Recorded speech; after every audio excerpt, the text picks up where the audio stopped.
عمران بچے کی طرح بشرا بیوی کے احکامات پر عمل کرتے تھے۔ اس ملک میں کرپٹ وہی جو مقتدر حلقوں سے ٹکر مول لے۔ جنگ کالمز۔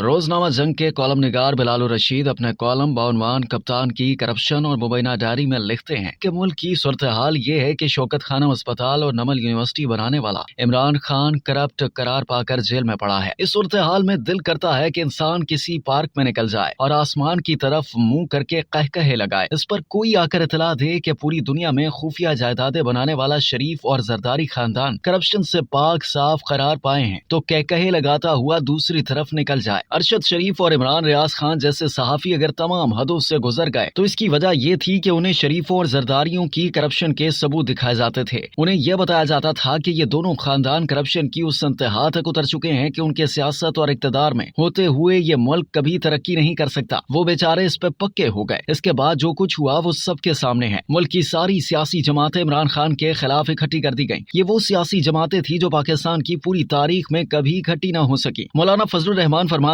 تھے کہ ANP پہ حملہ کرنا تو مرے ہوئے سانپ پہ لاٹھی برسانے کے برابر ہے۔ شہباز شریف زرداری صاحب کو زر بابا 40 چور کہا کرتے تھے۔ یہ خواہش ظاہر کرتے کہ الٹا لٹکاؤں گا، سڑکوں پہ گھسیٹوں گا۔ وہ سب اب متحد ہیں اور مومن قرار پائے ہیں۔ رہی کرپشن تو پورے ملک میں واحد عمران خان ہیں جو اس جرم کے مرتکب ہوئے۔ ہماری 75 سالہ تاریخ میں کپتان سے پہلے اور کپتان کے بعد کبھی کسی نے کوئی کرپشن نہیں کی۔ انصاف کی بات تو یہ ہے کہ عمران خان کو دولت اکٹھی کرنے کا شوق ہی نہیں۔ جہانگیر ترین، علیم خان سمیت تمام سیاستدان اور حتیٰ کہ بشرا بی بی سمیت جتنے بھی لوگ کپتان کے گرد اکٹھے ہوئے وہ دولت کے حریث تھے۔ اس وقت بھی جو چیزیں عمران خان کے گلے پڑی ہوئی ہیں وہ بشرا بی بی کے طفیل ہیں۔ ایک منصوبے کے تحت وہ عمران خان کی زندگی میں آئیں۔ عدت میں نکاح اس لیے کیا کہ کپتان کی صورت میں سونے کی چڑیا ہاتھ سے نہ نکل جائے۔ بعض معاملات میں عمران خان بچوں کی طرح بھولا بھلا ہے۔ جب یہ پیشن گوئی پوری ہو گئی کہ اس نکاح کی برکت سے عمران خان وزیر اعظم بن جائیں گے تو اس کے بعد عمران خان بشرا بی بی کو اپنا روحانی پیشوا ماننے لگے۔ حقیقت تو یہ تھی کہ شادی کا ان کے حکمران بن جانے سے کوئی تعلق نہ تھا۔ عقیدت میں مگر انسان اندھا ہو جاتا ہے۔ انہی کے اسرار پر بزدار کو قائم رکھا فرح گوگی بشرا بی بی کی فرنٹ وومن تھی۔ یہ جو بشرا بی بی کی مبینہ ڈائری سے یہ ثابت کرنے کی کوشش کی جا رہی ہے کہ کپتان ایک بچے کی طرح بشرا بی بی کے احکامات پہ عمل کرتا تھا، اس میں جزوی طور پر صداقت ہے۔ اس کا سبب یہ نہیں تھا کہ عمران خان کسی عورت کے اشاروں پر ناچ رہا تھا۔ ایسا اگر ہوتا تو ریحام خان ہی کا تابعدار بن جاتا۔ بشرا بی بی کے دام میں وہ روحانیت اور عقیدت کی وجہ سے آیا۔ عقیدت میں ایسا ہی ہوتا ہے۔ اس سب کے باوجود حقیقت یہ ہے کہ شریف اور زرداری خاندانوں کی کرپشن کے مقابلے میں بشرا بی بی کی وجہ سے عمران خان پہ جو الزامات عائد ہو رہے ہیں وہ رائی کا دانہ ہی ہیں۔ اس ملک میں کرپٹ وہی ہے جو مقتدر حلقوں سے ٹکر مول لے۔